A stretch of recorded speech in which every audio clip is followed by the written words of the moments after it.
Baik, Assalamualaikum warahmatullahi wabarakatuh. Baik, selamat sore pemirsa, kembali di dialog khusus pada sore hari ini bersama dengan saya Kanisa, dan tentunya spesial banget pada sore hari ini bagi Anda yang ingin bergabung di studio bisa juga di line telepon interaktif kita di 0274 4531 800. Baik pemirsa, pada kesempatan yang berbahagia ini tentunya Adi TV bekerja sama dengan Asosiasi Komunitas Sungai Yogyakarta akrab disapa Aksi, dan juga dari Dinas Pekerjaan Umum, Perumahan dan Energi Sumber Daya Mineral Daerah Istimewa Yogyakarta. Dan tentunya dengan tema menarik kita pada kesempatan hari ini, bagaimana sungai menjadi cerminan wajah kita bersama. Karena daerah istimewa Yogyakarta adalah istimewa, istimewa orangnya dan istimewa tentunya sungai-sungainya harus kita jaga, kita rawat. Dan langsung saja kita akan perkenalkan bersama narasumber kita telah hadir di studio. Yang pertama adalah Kepala Dinas PUP ESDM Daerah Istimewa Yogyakarta, Bapak Insinyur Hananto Hadi Purnomo. Assalamualaikum Bapak. Waalaikumsalam warahmatullahi wabarakatuh.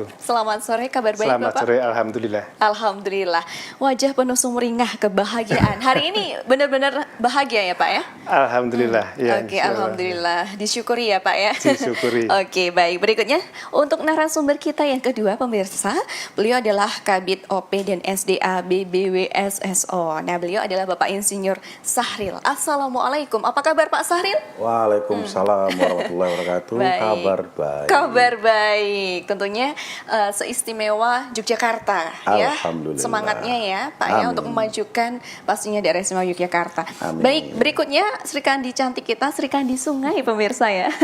Baik, kita akan langsung sapa beliau Bu Endang Rohjiani, Sarjana Hukum Sekjen Aksi. Assalamualaikum Bu Sekjen. Waalaikumsalam warahmatullahi wabarakatuh. Apa Baik, kabar sore hari ini? Baik, alhamdulillah. Baik, alhamdulillah. Oke, mengabdi di sungai sudah berapa tahun Bu? Sudah 10 tahun. 10 tahun, luar biasa. Tidak terasa ya. Tidak terasa ya. Sejak Oke. 2009 Mengabdi untuk sungai. sungai. Ya. Karena apa, Bu? Saya tinggal di pinggir sungai. Tinggal di pinggir sungai. Oke, menarik sekali. Tapi nanti kita akan sambung lagi ya Bu Yep. Endang ya untuk di perbincangan kita, dan di sini juga hadir untuk audiens kita. Kita sapa dulu. Assalamualaikum Bapak Ibu, apa kabar? Waalaikumsalam. Sehat ya? Alhamdulillah. Oke, hadir pada kesempatan hari ini juga. Baik juga audiens kita ya Pak ya. Boleh dikenalin dong Pak, dari unsur apa aja? Boleh dong? Dari mana aja ini Pak audiens kita? Para pemirsa yang saat ini kita ditemani sama audien ya dari PUP Iya, SDM, dari PUP Ya, juga dari kan Pak PUP hadir, SDM, kemudian kemudian dari Balai Besar. dari Balai Balai Besar, Besar Sungai, dan hadir. terutama dari komunitas. Tepuk tangan dulu dong, luar biasa. Kita harus bangga, semua elemen ada pada sore hari ini. Baik pemirsa, sekali lagi melihat komitmen dari pemerintah, karena pemerintah itu harus bertekad tangguh untuk mewujudkan masyarakat yang sejahtera. Dan pastinya di sini kebijakan pemerintah daerah istimewa Yogyakarta dalam tata kelola air dan penyediaan air bersih untuk masyarakat. Kepada Pak Kepala PUP ESDM daerah istimewa Yogyakarta, seperti apa Pak komitmennya terkait tentang itu?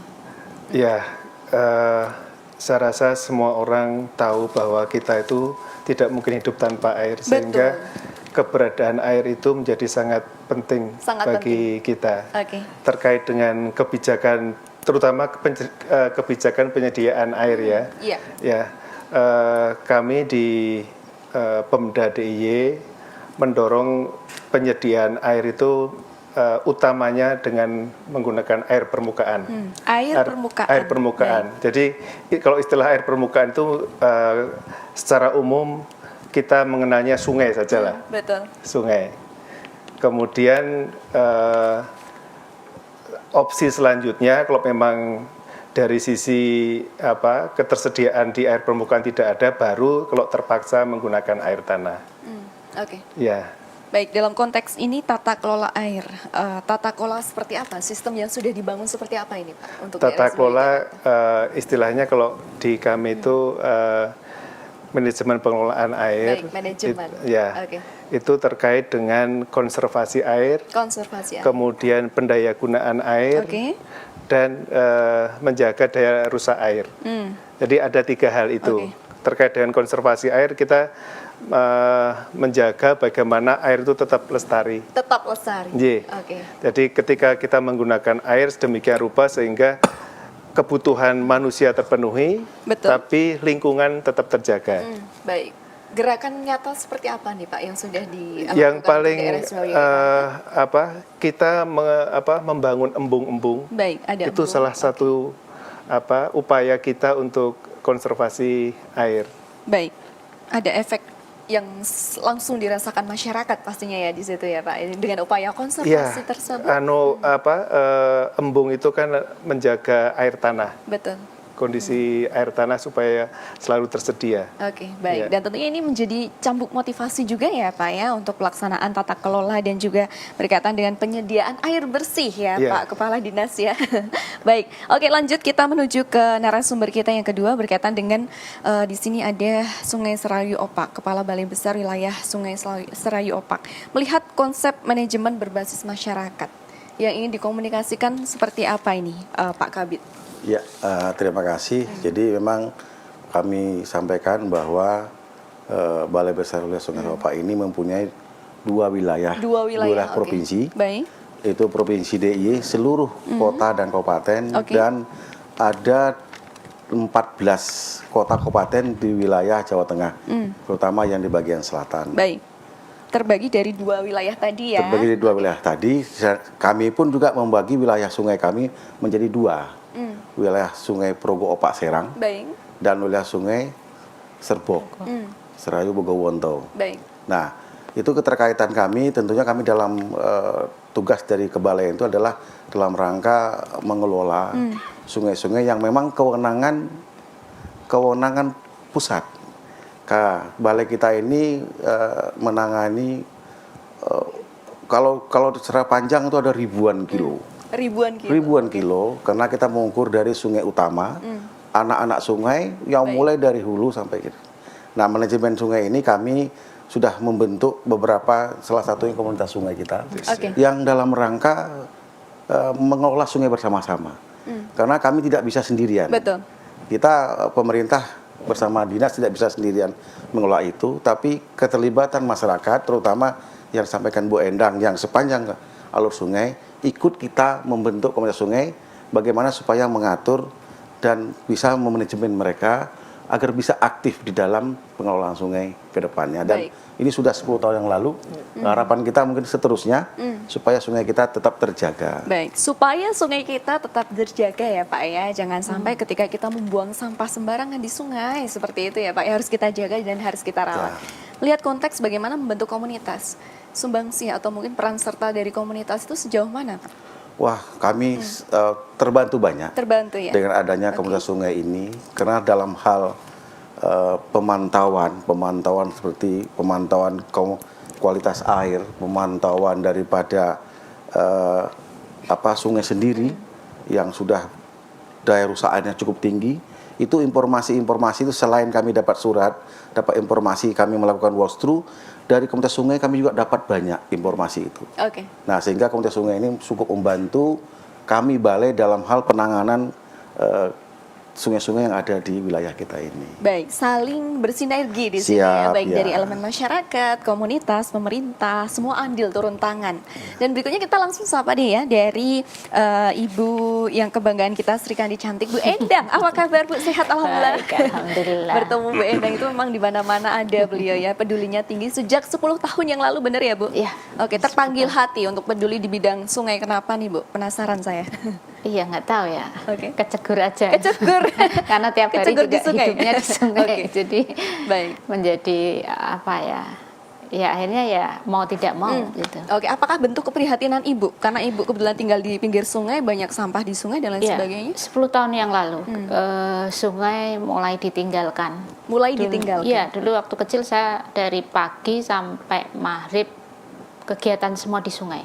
Bahkan saya bisa mengatakan bahwa sungai itu adalah interaksi sosial. Interaksi Karena sosial. nyuci, mandi, semua dilakukan aktivitas itu di sungai. Dan masih jernih Bu ya airnya Waktu itu dulu? masih jernih. Sekarang, Tapi Bu? kemudian ketika saya mendapati 10 tahun yang lalu, kondisinya menjadi tempat pembuangan sampah, menjadi ruang-ruang pembuangan limbah rumah tangga, semua masuk ke situ sehingga mau turun ke sungai untuk yang dulu kita mandi di belik-belik itu, belik-belik juga sudah semakin hilang dari hari-hari.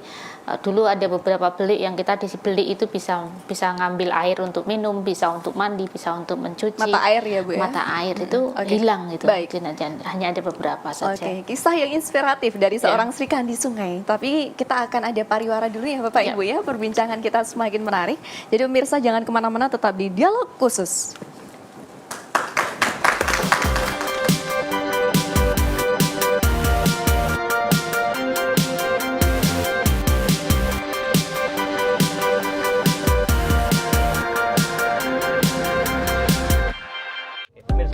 Pemirsa, jadi ketika saya ayunkan seperti ini Pak, ayunkan ini Pak, ketika saya bakar, buset.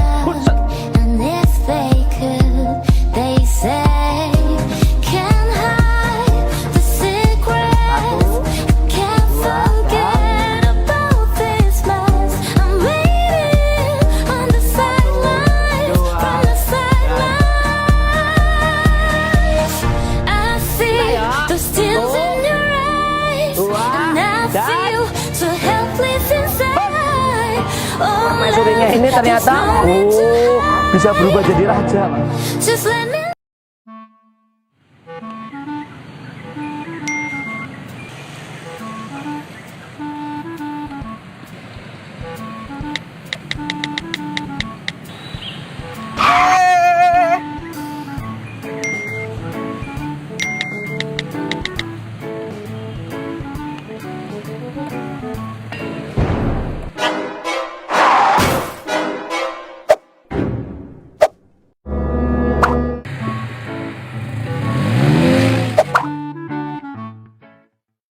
Sesuai dengan Undang-Undang 22 tahun 2009 pasal 106 ayat 1, kita diwajibkan berkendaraan penuh konsentrasi.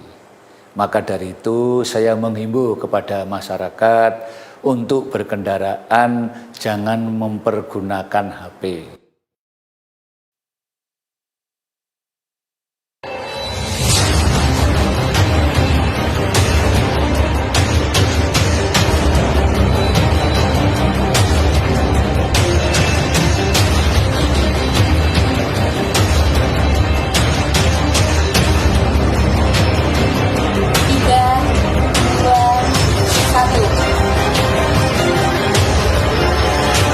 Assalamualaikum warahmatullahi wabarakatuh. Halo, apa kabar pemirsa? Kembali berjumpa di Lensa 44 Siang edisi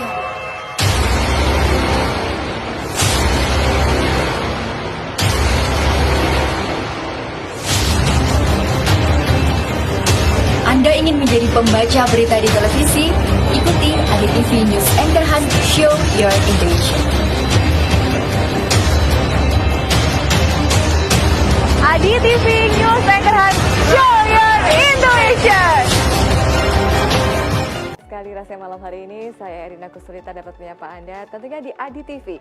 Kita ketemu dalam satu program yang penuh dengan informasi dan juga solusi kesehatan, di mana lagi kalau bukan di Dokter Menyapa. Sel itu mati dengan dua hal. Yang pertama adalah dia mati karena sudah terprogram. Kalau grade 1 itu maka prognosisnya ke depannya sampai tumbuh tumor lagi itu mungkin tidak sampai 9%. Ya, dengan siapa di mana? Ibu Aki jenis di Wonosari, itu hipertiroid. Dioperasi berbahaya enggak ya dok? Kita sebenarnya tidak menganjurkan karena sebenarnya bukan indikasi yang harus kita lakukan operasi. Itu masih bisa dilakukan dengan pemberian obat-obatan.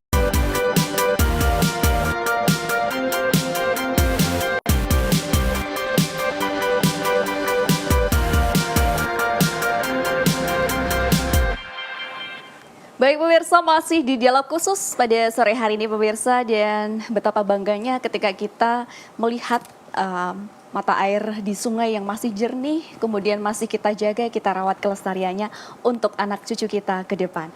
Baik, tentunya bagi Anda yang ingin bergabung di talk show kali ini, bisa juga di line telepon interaktif kita di 0274 4531 800. Baik, langsung kita menuju masih ke Sri Kandi kita, Sri Kandi Sungai.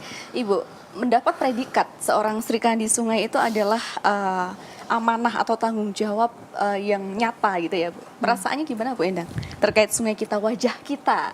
Monggo Ibu. berat kalau bilang Sri Kandi. Baik. Kenapa berat, Bu? Karena kalau Sri Kandi seolah pahlawan yang bisa menyelesaikan semua, padahal tidak Tapi Bu, juga. sudah benar 10 tahun loh. Berarti itu juga bagian dari Ya. pahlawan dari masyarakat yang peduli tinggi. Betul nggak Bapak-bapak? Iya. Betul nggak Bu? Iya, tepuk tangan untuk Bu Endang dong. Iya. Bisa menjadi contoh kita untuk generasi muda ke depan harus seperti Bu Endang. Monggo Bu. Jadi apa ya, kesadaran tadi bicara air sebagai kebutuhan kita itu kan menjadi tanggung jawab kita bersama. Betul. Karena bagaimanapun juga air yang ada di lingkungan kita itu adalah air yang kita minum. Kenapa kemudian sungai ya indikator air bersih di sumur kita itu ketika kita melihat air. Baik. Kalau air kita tercemar, maka sebetulnya kita juga sedang meminum air yang tercemar. Artinya kalau melihat sungai itu seperti comberan, ya yang kita minum itu comberan itu. Kadang nggak sadar ya Bu. Iya, tanpa sadar sebetulnya seperti itu. Nah, Oke. ini yang sebetulnya rasa untuk kemudian ini nggak bisa sendiri. Ngurusi sungai itu nggak mungkin hanya ditangani oleh balai besar, meskipun betul. kewenangannya ada di sana. Dan juga ngurusi sungai juga tidak bisa dibebankan oleh pemerintah dalam hal ini pemerintah kota kabupaten, Baik. provinsi Oke. itu. Tapi harus bareng-bareng. Harus kan. bareng-bareng. Nah, Sinergitas itu penting betul, ya Bu. Oke, nah, itu Bu, yang- nampaknya Nyun Sewu sangat ini ada telepon masuk. Iya, Banyak yang monggo. antusias. Kita Oke. angkat dulu. Assalamualaikum, dengan siapa? Waalaikumsalam, dengan Dina. Oke, Bu Dina. Pertanyaannya monggo Ibu. Ya, saya mau tanya ya Pak, Bu. Jadi kalau sungai di Jakarta itu sendiri kan sudah kita tahu ya udah kotor dan nggak layak. Nah, kalau di Jogja sendiri apakah masih layak atau sudah tidak layak Baik. untuk air bakunya? Ada lagi Bu? Sudah. Sudah. Terima kasih banyak Bu Dina. Iya. Baik. Oke, lanjut monggo bisa dibahas dari balai mungkin mengawali. Baik, terima kasih Bu Dina tentang kualitas air yang ada di terutama di kota Yogyakarta. Memang kualitas air yang di Yogyakarta ini untuk khususnya sungai itu kita kategorikan tidak layak lagi. Jadinya artinya gini, air itu dikatakan layak itu air yang langsung bisa diminum. Betul. Nah, sedangkan air kita yang ada di sungai, ada air kita yang di beberapa permukaan itu perlu proses dulu. Nah, tetapi tingkat kelayakannya, pencemarannya kita boleh katakan tidak terlalu tinggi, belum terlalu tinggi seperti kota-kota di Jawa, utamanya di Jakarta, yang sempat air itu sudah berubah warna dari warna bening menjadi warna hitam. Sampai warna hitam Ya, bahkan ya. iya, Oke. itu ada kemarin peristiwa Asian Games itu kan sampai dibuat ditutup. paranet untuk supaya baunya tidak sampai ke lingkungan. Nah, di tingkat kita tuh masih sudah tercemar tapi belum tinggi banget. Tapi untuk dikonsumsi tidak bisa, perlu proses lagi. Oke, by Jadi, step ya. nah, jadi dengan prosesnya nanti ini komunitas sungai ini kita harapkan bagaimana masyarakat itu bisa peduli kepada sungai, tidak membuang lagi seperti dulunya. Sekarang ini kita lihat dari mana limbah rumah tangga kita tuh langsung turun ke sungai dengan pipa-pipa yang langsung masuk ke tebing-tebing sungai dan jatuh ke sungai. Itu menambah kadar yang cukup jelek kepada kualitas air kita. Nah, sekarang kita ada komunitas nanti bisa memberikan arahan supaya air itu tidak boleh langsung masuk ke sungai, tapi ditampung dulu supaya bisa terproses di permukaan dan mengalir sesuai dengan alamnya. Betul. Saya sempat tertarik tadi ketika Bapak menyampaikan. Kemudian bagaimana nih Pak cara kita mengajak atau memberikan himbauan kepada masyarakat untuk selalu menjaga kualitas dan kuantitas air kita? Monggo mungkin.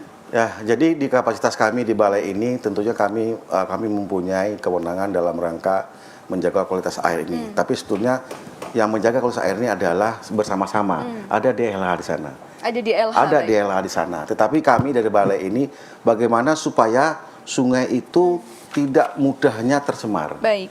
Seperti bagaimana industri-industri tidak langsung masuk ke dalam sungai, limbah-limbahnya. Perlu ada pemrosesan di sana. Jadi kami dari balai menjaga itu supaya air limbah-limbah dari industri dari rumah tangga tidak langsung masuk ke sungai kita yang dapat menambah pencemaran lebih tinggi lagi. Oke, dan tentunya ini menjadi spirit juga ya bagi komunitas, masyarakat untuk semakin menjaga kelestarian lingkungan.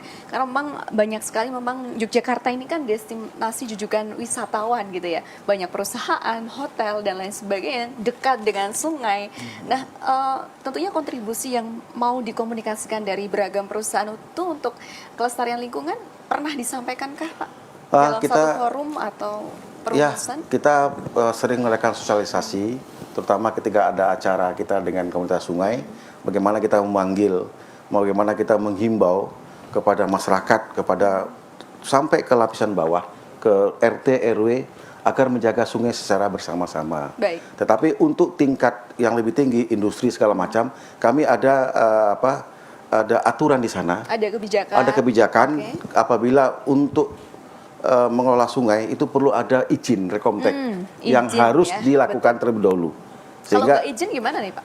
Kalau tidak izin tentunya mereka melanggar permen kita tentang 01 2015 tentang penggunaan dan pemanfaatan air yang ada di sungai-sungai kewenangan pusat. Oke, pastinya izin semua ya Pak ya yang di DIY? Wajib ada izin untuk penggunaan dan pemanfaatan air yang ada di sepanjang sungai kita. Kalau tidak izin pasti ada ketegasan gitu ya Pak, karena mengacu dengan peraturan gitu. Ya. Oke, baik kita next berikutnya menuju ke narasumber kita Pak Kepala Dinas PUPSDM. Melihat konteks tadi yang disampaikan oleh Bu Endang, kemudian ada Pak Sahril, bagaimana melihat kuantitas atau mungkin kualitas daya rusak air yang tentunya di situ menjadi perhatian kita bersama ya Pak ya. Mungkin sedikit bisa digambarkan Pak. Baik, kalau terkait dengan daya rusak air, mungkin yang paling kelihatan itu ketika pas musim hujan. Ya, pas musim hujan. Pas musim hujan. Boleh Mungkin digambarkan, Pak? Saya rasa kan kalau musim hujan, jumlah air kan banyak. Betul.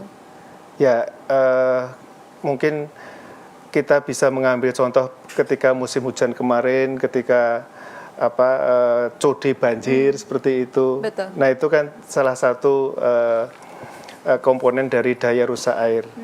Nah dalam hal ini tentunya kami juga memberikan sosialisasi kepada komunitas yang tinggal di sungai bahwa ada yang namanya sempadan sungai. Sempadan sungai itu daerah yang miliknya sungai itu sudah kekuasaannya sungai itu Mbak. Artinya yang sudah tidak bisa diganggu gugat tidak bisa diganggu gugat. Kalau kita nekat di tempat itu, ya kita susah sendiri. Padahal artinya banyak yang seperti itu, Pak. Nah itulah.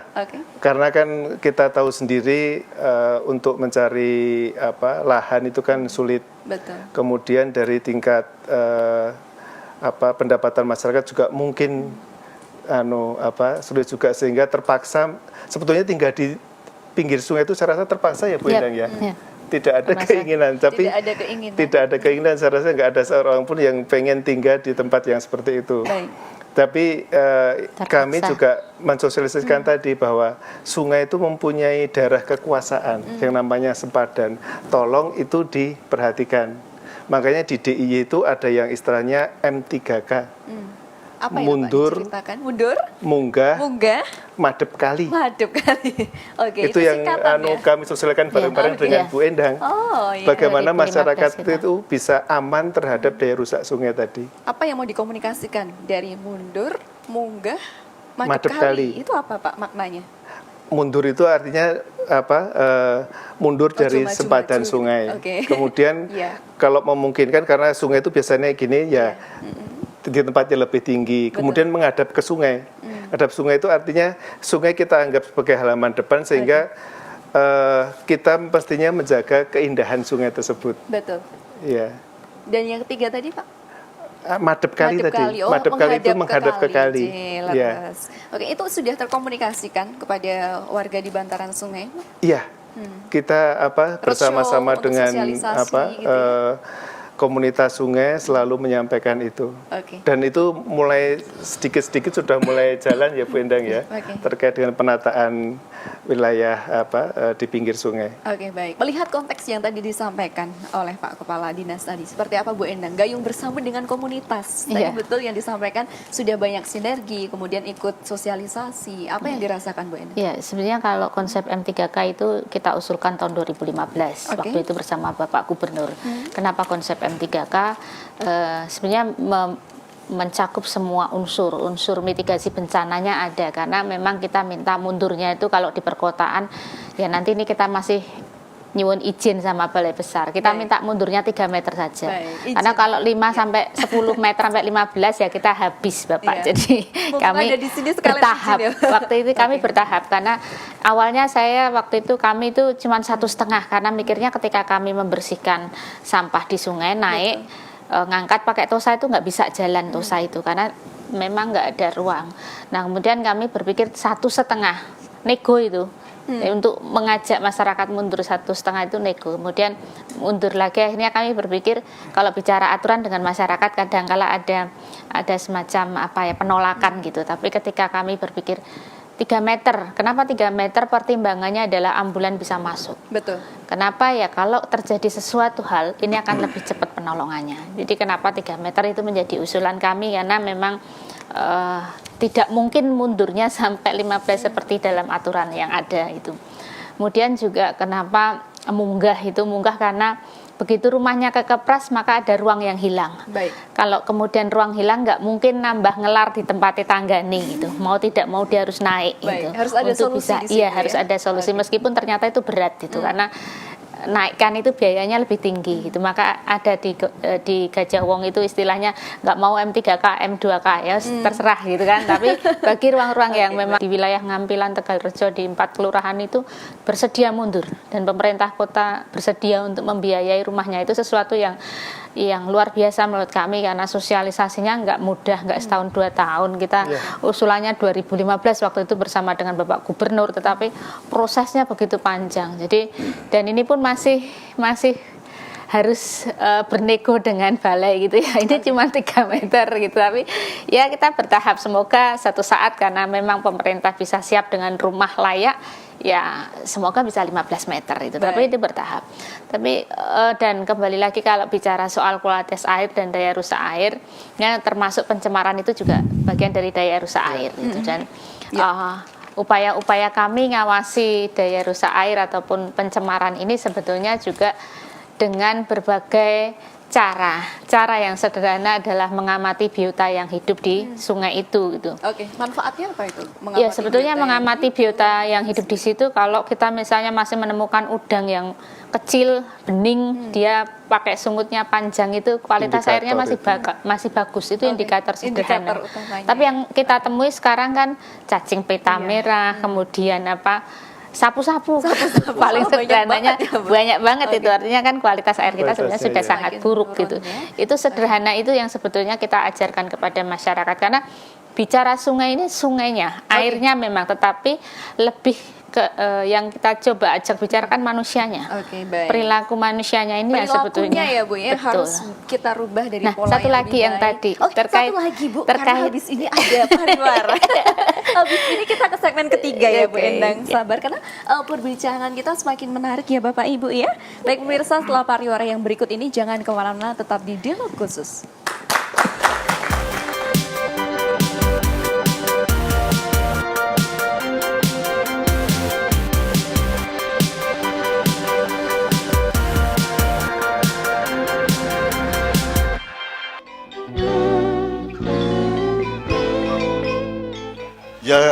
Ya santai dulu lah Pak Israel, minum dulu deh ya. Sampai tak godoke wedang, saya akhirnya digodoke banyu, disuguhi teh, ini dicampuri obat bius. Blek kabeh ora krungu, itu kan. Nyun sewu aku rada kasar. Untuk membedakan dengan raja, kalau raja pasti halus, lagi oh ya aku ya. Ayo piye meneh ya ta.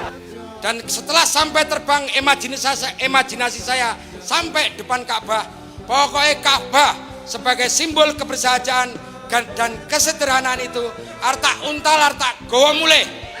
Agar apa? Agar ketika saya sampai di rumah, saya bisa menjadi kiblat kesederhanaan bagi tetangga saya.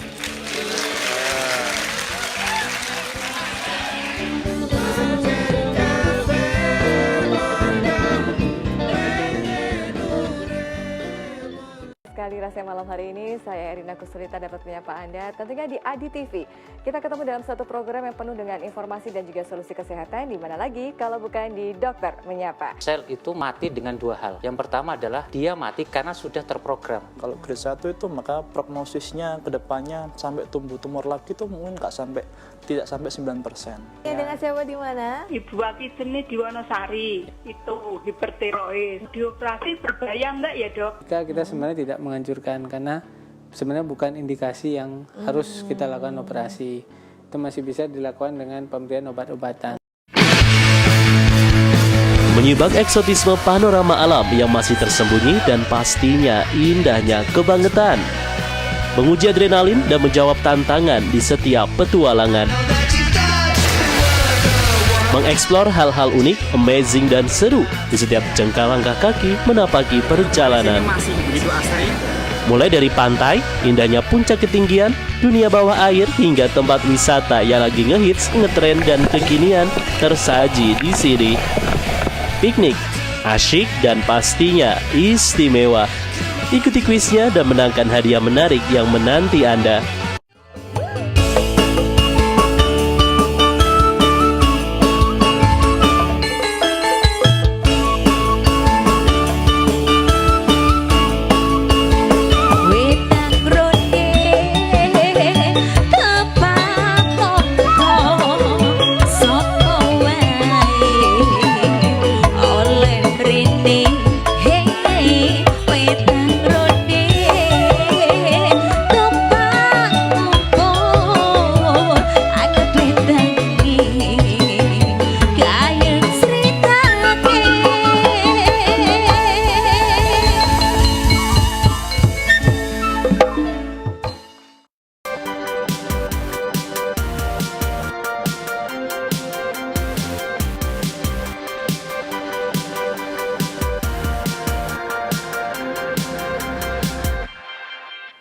Baik pemirsa, masih di dialog khusus pada sore hari ini bersama dengan saya Kanisa dan juga narasumber kita yang inspiratif. Dan tentunya pada sore hari ini pemirsa yang bergabung juga bisa di line telepon interaktif kita di 0274 4531 800. Sungai, keren banget ya ketika kita waktu masa kecil teringat bernostalgia di sungai, mungkin main-main air dan melihat lingkungan yang asri dan indah. Nah, nampaknya ada telepon. Kita angkat terlebih dahulu ya Bapak Ibu narasumber kita. Halo, Assalamualaikum, dengan siapa? Saya Ari di Jogja. Monggo Pak Ari, pertanyaannya. Iya, ini dekat rumah saya kan ada limbah gitu ya, Pak. Penanganan limbah pabrik itu dibuang di sungai. Terus warga itu bagaimana cara untuk melapor untuk segera ditangani? Baik, melapor dan segera ditangani. Iya. Ada lagi? Sudah. Sudah, terima kasih banyak. Monggo bisa dijawab Pak Limbah. Baik, sebetulnya kalau terkait dengan lingkungan itu ada Dinas Lingkungan Hidup dan Kehutanan. Betul. DLHK. DLHK ya. Dinas itu yang bertanggung jawab terhadap pemantauan kualitas air, termasuk juga semua buangan yang dimasukkan ke sungai. Sebetulnya kan seperti tadi Pak Sari sampaikan bahwa untuk membuang ke sungai itu ada standar kualitas tertentu. Itu yang harus dipenuhi dalam rangka menjaga kualitas sungai tetap bagus. Betul. Nah, kemudian kalau ada hal-hal seperti itu mungkin bisa dilaporkan juga kepada Dinas Lingkungan Hidup. Oke, ke Dinas Lingkungan Hidup ya, iya, tupoksinya. Untuk dilakukan penertiban-penertiban. Oke, dan gimana sih gitu ya Pak ya, biar masyarakat jera ketika membuang sampah di sungai gitu ya. Apakah harus ditulisin ketika membuang didenda segini gitu ya Bu? Pernah nggak Bu Endang melihat tulisan himbauan Kita pernah melakukan. Oke, dan hasilnya tindakan. gimana Bu? Hasilnya ketangkep dan kita viralkan. Ketangkep dan diviralkan. Oke. Tentunya di situ menjadi apa ya Bu ya, efek jerah juga maksudnya Bu. Iya, jadi efek jerah. Edukasi ke masyarakat. Betul. Ada lagi Bu selain itu? Iya, strategi? ada sebenarnya kita ada beberapa misalnya untuk pembuangan sampah dan itu disepakati oleh warga, disepakati oleh komunitas bahwa ketika membuang sampah biasanya di pinggir jembatan itu dan itu ada denda yang disetujui. Tetapi denda ini bukan semata-mata kita melakukan pemerasan gitu, tetapi sebenarnya lebih pada edukasi ke orang itu. Termasuk ketika di wilayah Bantul misalnya kami menemukan untuk penyetruman itu. Begitu ketangkep ya orang itu didenda, tetapi didenda uang itu tidak untuk kemudian dimiliki oleh desa, tetapi disuruh uang itu untuk beli ikan, ikan lokal dan lagi di sungai gitu. Jadi itu kita kembalikan lagi, tetapi ditangkap, dimintain denda ya sebesar 500.000 dan itu kesepakatan masyarakat. Nah, supaya tidak menghindari juga istilah pemerasan ya, nanti dibalik kita sebenarnya mau kasih tindakan jera gitu, tapi dianggap memeras itu, tapi itu yang kemudian ini uang tidak untuk dimiliki desa ataupun siapapun, tetapi uang dikembalikan untuk membeli bibit ikan dan dilepaskan bibit ikan di sungai. Jadi dua kegiatan yang sebenarnya kita lakukan dan alhamdulillah dari dua hal itu sekarang sudah mulai. Himbauan nyata untuk masyarakat yang lebih baik pastinya Ibu ya.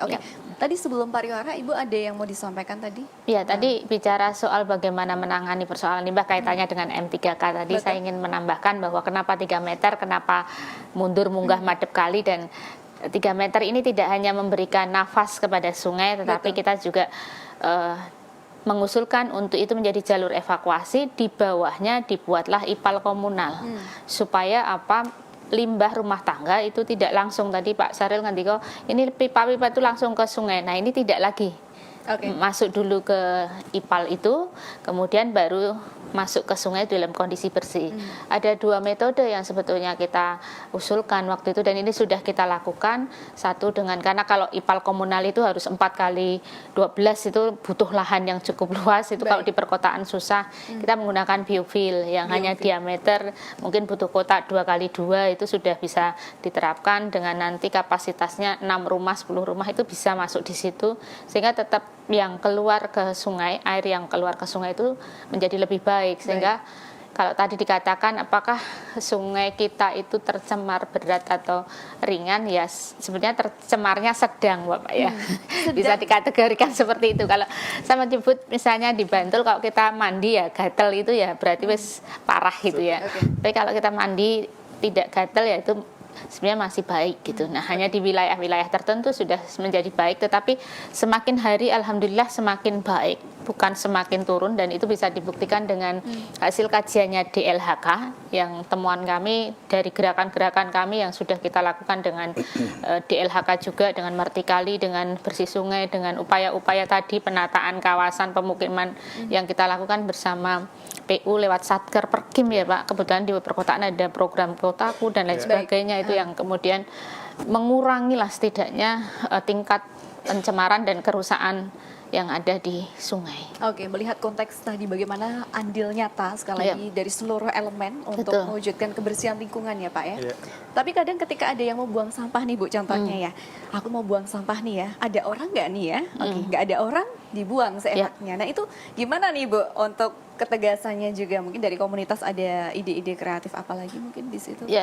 Jadi sebetulnya kalau kita coba kembalikan ke masyarakat, karena balik lagi yang kita kelola ini tidak hanya sekedar fisik sungainya, tetapi bagaimana perilaku habit masyarakatnya itu sendiri. Jadi harus diubah polanya. Nah ini yang upaya-upaya pendampingan untuk pengelolaan sampah mandiri itu kita lakukan. Kemudian gerakan-gerakan untuk bagaimana membuat aturan, kalau bisa dulu sebetulnya kayak hukum adat itu. Hukum adat di masyarakat. Ini hukum sosialnya kan seperti itu, ketangkep, suruh ngambil sendiri, suruh buang keluar itu kan, ataupun kemudian yang kita misalnya di Jatirejo itu di Sleman itu ada denda 500.000. Tapi 500.000 Bu? 500.000. Satu plastik itu 500. Pokoknya ketahuan kebetulan pada saat itu hari Jumat pagi ketangkap gitu. Nah, dia nego, tapi yang lucunya ini ada salah satu yang paling lucu.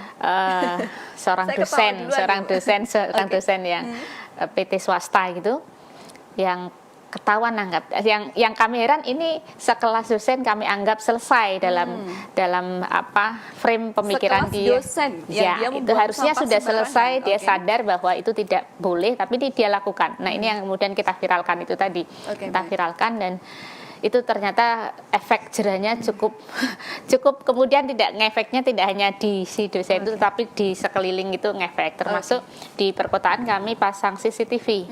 CCTV tidak hanya untuk memantau kondisi ketika air naik, tetapi juga untuk memantau ketika masyarakat buang sampah di situ, dan itu diamati oleh satu RW. Satu RW mengamati. Iya, dan kita kasih sanksi sosial. Jadi nanti kalau sanksi sosial itu soalnya lebih parah berat sekali. daripada sanksi disuruh Hukum. bayar itu bayar mungkin 100.000 itu bayar gitu aja, tapi sanksi sosial itu kan sosialnya berat. kerasanya lama. Iya betul.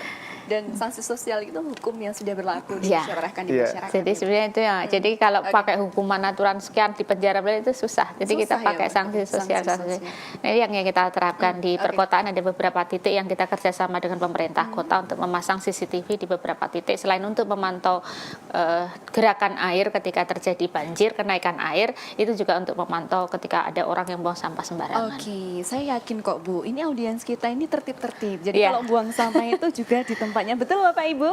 Iya, setuju ya. Baik, nampaknya banyak yang antusias. Bapak Ibu, kita angkat telepon kita dulu. Assalamualaikum, dengan siapa?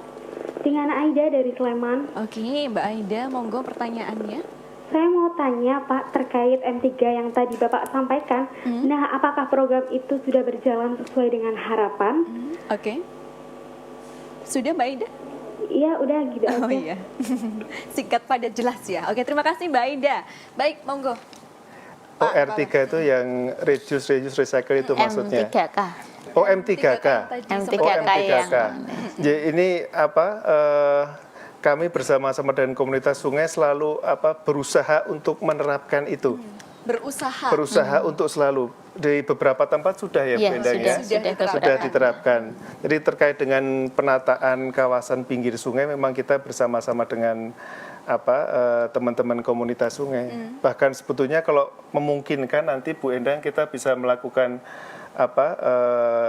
semacam land consolidation, kemudian nanti kita tapi itu kan perlu waktu perlu waktu, kemudian proses. Bagaimana, karena kan biasanya kan tanah itu sedumbuk baduk senyari bumi. Ini bagaimana kita menyadarkan pada masyarakat yang penting itu bukan punya rumah, tapi punya tempat tinggal. Tempat tinggal. Sehingga kalau semuanya sudah mempunyai kesepakatan, mungkin kami dari sisi pemerintah bisa menyediakan rumah susun atau segala macam. Kemudian dari sisa tanah yang ada itu bisa dipakai untuk kepentingan publik. Harapannya sungai menjadi sesuatu yang indah. Sungai menjadi sesuatu yang indah dan cerminan dari daerah istimewa Yogyakarta, betul Pak? Istimewa Yogyakarta, betul. Karena istimewa Yogyakarta adalah bagiannya adalah sungai itu harus kita jaga keistimewaannya dan kebersihannya ya Pak ya? Iya, representasi negara atau mungkin sebuah wilayah itu kan dinilai juga dari sungainya dari sungainya. Pak? Biasanya kalau pengelolaan sungainya bagus, pengelolaan kotanya juga bagus. Betul banget. Dan harapan kita bersama siap selalu berkomitmen dan bersinergi ya Pak ya? Oke, baik. Melihat konteks tadi, Bu Endang sempat bernego nih ya, nego untuk maju mundur gitu ya. Berapa meter tadi Bu? Dari 1,5 ke 3 meter dan beberapa memang ada yang dia hanya bisa merelakan 1,5, ya bertahap lah, kita nggak bisa langsung gitu ya. Ada yang dia bisa 3 meter, ada yang bisa 5 meter, alhamdulillah kalau bisa lebih dari 3 meter. Nampaknya Pak Sahril sudah siap-siap untuk menjawab. Tapi memang kita masih terus berproses sampai hari ini. Baik, monggo Pak Sahril. Ya, terima kasih Bu Endang. Ini memang keluhan ini memang keluhan yang di mana sungai-sungai kita yang ada di perkotaan. Sebetulnya secara regulasi itu kami sudah mengeluarkan, Menteri PUPR sudah mengeluarkan Permen nomor 28 tahun 2015 tentang sepadan sungai dan sepadan danau. Nah, salah satunya yang di daerah Bu Endang tadi dan di daerah kota Jakarta, memang lahan yang sempit itu membuat masyarakat hidup agak mepet ke pinggir sungai.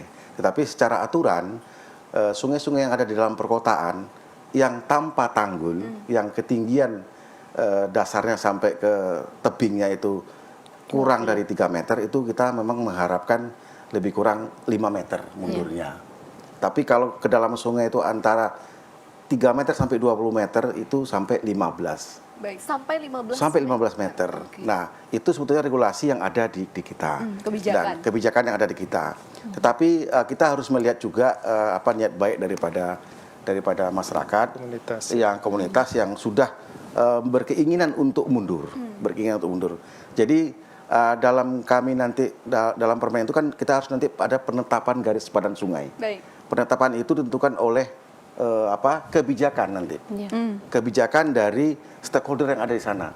Nanti kita membuat SK yang nanti akan di-SK oleh Pak Menteri dalam menentukan penetapannya. Baik, kalau penentuannya itu bisa sekarang kita. Bisa sekarang ya bisa, Pak ya. Oke. Tapi Pak ada telepon. Kita angkat dulu ya Pak ya. Nampaknya banyak yang ingin bergabung karena dialog kita sangat menarik. Baik, kita angkat dulu. Assalamualaikum, dengan siapa? Monggo. Halo, assalamualaikum, dengan siapa? Dan untuk pertanyaannya, monggo kami persilahkan. Untuk pertanyaannya, tujuan utamanya mengadakan jambornya itu apa? Terus feedback yang diharapkan dari masyarakat itu apa? Oke. Baik, terima kasih dari Jogja ya Mbak Intan. Baik, tadi terkait tentang feedback ke masyarakat. Apa sih yang ingin dilakukan? Monggo Bu Intan. Apa itu tadi pertanyaannya yang dari Jambore kegiatan ya, Jambore ya? Mbak Intan sebagai penggiat komunitas sungai yang ingin bersemangat bisa ikut Jambore. Nah, cocok juga ya, ini kan kebetulan Bu, nih sekalian sosialisasi. Ya, monggo Bu. Ya, ini Jambore Sungai. Ini sudah kita lakukan sejak tahun 2016. Betul. Dan ajakan pertama kita yuk ngopeni kali. Jadi kita waktu itu memang masih sifatnya ajakan karena komunitasnya pada saat itu juga baru beberapa saja. Baik. Baru 5-6, nggak lebih dari 10 gitu. Kemudian 2017 kita mencoba sungai bicara temanya. Sungai bicara itu mencoba mendengar, melihat apa sih yang dirasakan sungai seandainya kita adalah sungai. Ternyata sungai dilempari dengan sampah dan lain sebagainya. Sakit sebenarnya kalau kita sendiri dilempari dengan kotoran, dilempari jadi sungai bicara itu sebenarnya adalah memberikan ruang kepada kita semua untuk mendengar kondisi sungai itu. Biarkan sungai itu bicara, biarkan sungai itu menyampaikan apa keluh kesahnya dan sebetulnya itu yang kita ingin sampaikan. Nah, kemudian yang ketiga, kemarin Sungaiku Martabatku setelah mengajak kemudian mendengar, yuk diangkat martabatnya gitu loh. Jadi sebenarnya sungai itu kita angkat martabatnya, kemudian ya karena kita itu hidup dengan air, kita tidak bisa hidup tanpa air. Artinya ketika kita membuang sampah ke sungai, mengotori sungai kita, sebenarnya itu sebenarnya mengkotori tubuh kita sendiri. Sebenarnya harusnya ini menjadi diangkatlah martabatnya itu. Jadi artinya kan seperti apa sih harga diri kita gitu loh. Jadi kalau mau buang sampah itu ya kita bicara soal harga diri. Dan tahun ini kami mengangkat tema sungai kita wajah kita. Sungai kita wajah kita. Wow. Orang kan nggak mau nih wajahnya dicoreng-coreng. Nah, sama seperti sungai itu juga nggak mau dibuangi sampah itu. Nah, goalnya apa, outputnya apa gitu. Sebetulnya ini adalah gerakan. Dari 2016 yang hanya 10 komunitas, kemudian 2017 makin banyak dan alhamdulillahnya tahun ini sekarang sudah muncul yang namanya Forum Komunitas Sungai Kabupaten Bantul, Sungai Kabupaten Sleman. Sekarang komunitasnya terus bertumbuh dengan harapan tadi seperti Pak Sahril bilang bahwa bicara sungai, bicara air tidak bisa ditangani sendiri, gerakan masyarakat dibutuhkan dan gerakan ini terus bertumbuh. Gerakan inilah yang sebetulnya kita inginkan untuk terus berkembang. Sudah dimulai juga di Gunung Kidul dan ini akan terus bertumbuh. Tepuk tangan dulu dong untuk Sri Kandi cantik kita. Baik, setelah pariwara kita akan kembali lagi ya Bapak Ibu. Baik pemirsa, jangan kemana-mana, tetap di Dialog Khusus.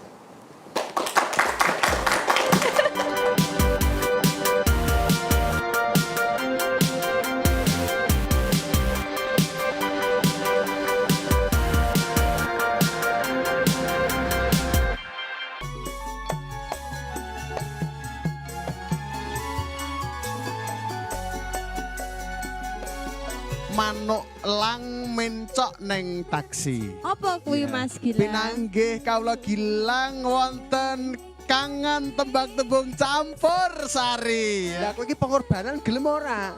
Lah ya aku iki pahlawan apa piye kok nggo pengorbanan barang. Ini mereka kalian Mbak Adinda Novita. Ya aku kan ora nyalahke. Iku apik ya. Dan bendaharanya Ibu Zuriati yang mana? Wah, iki kuru. Kokean pikiran iki, Mas. Ora lekokan pikiran. Menggawa duit ora iso ngecake.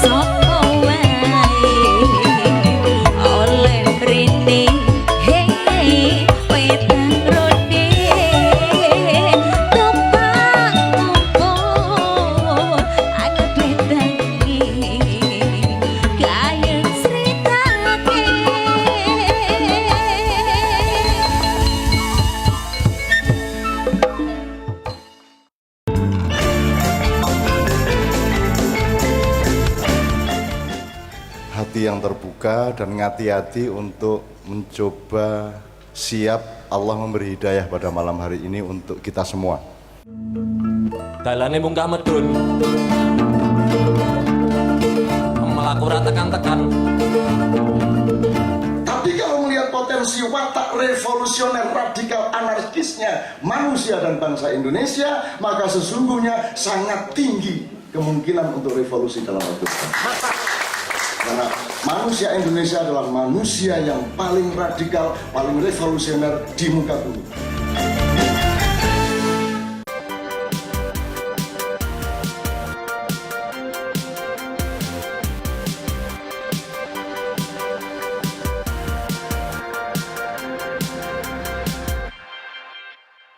Baik, pemirsa, masih di dialog khusus pada sore hari ini. Tentunya jangan sampai anak cucu kita menangis air mata karena mata air di sungai semakin tidak terjaga, tidak terawat. Handil besar bagi kita untuk menjaga kelestarian sungai. Dan tentunya untuk pemirsa yang ingin bergabung di talk show kita pada sore hari ini, bisa juga di line telepon interaktif kita di 0274 453 1800. Baik, tadi kita masih ngobrol berkaitan dengan tadi bantaran sungai, kemudian ketika masyarakat tinggal di pinggir sungai, akankah tadi program dari M3K tadi ya Pak ya bisa terrealisasi dan bisa menjadi efek yang positif untuk Yogyakarta. Mungkin tadi ada tambahan Pak, sempat tadi penyampaian Bapak kita pariwara tadi loh Pak. Iya. Itu memang program M3K itu adalah program dari pemerintah Pemda DIY, sedangkan kami hanya menegakkan regulator tentang sepadan sungai. Iya, sepadan. Jadi sepadan sungai itu tadi setelah sampaikan itu memang ada sepadan sungai yang ada di dalam kota dan ada yang di luar kota. Baik, seperti apa itu? Nah, kalau di luar kota itu lebih luas lagi dia sepadan sungainya. Jadi kita kategorikan sungai itu ada dua, sungai yang bertanggul dengan sungai yang tanpa tanggul.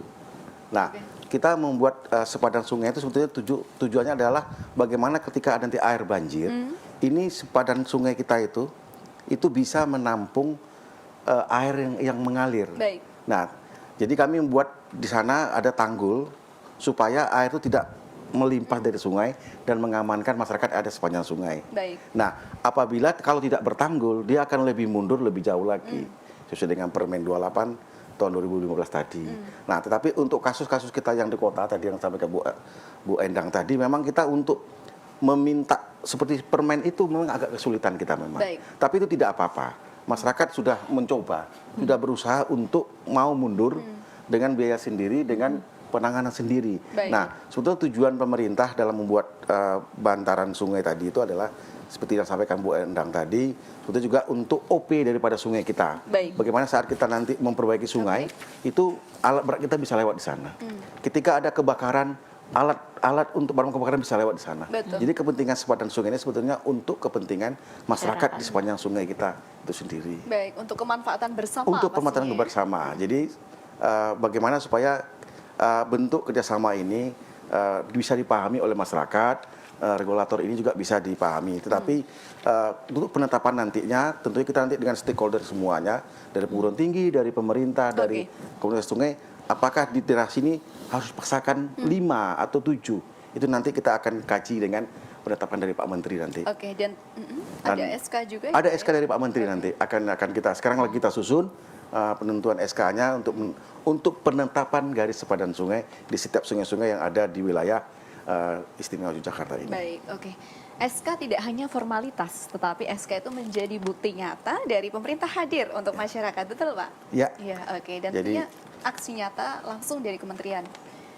Ada lagi Pak tambahan? Ya, kami berterima kasih kepada komunitas sungai yang sudah M3K sudah diterapkan, walaupun ini belum semuanya, tetapi ini dampaknya sudah kelihatan. Kami melihat di Sungai Winongo, ya Bu ya, itu antara sisi kota Yogyakarta dengan sisi Kabupaten Bantul itu kelihatan sekali. Beda ya Pak? Yang sudah mencoba M3K dengan yang belum menerapkan. Baik. Nah, kami berharap kegiatan yang ada di kota ini, M3K ini bisa diterapkan di daerah Kabupaten Bantul yang memang daerahnya berhadapan-hadapan.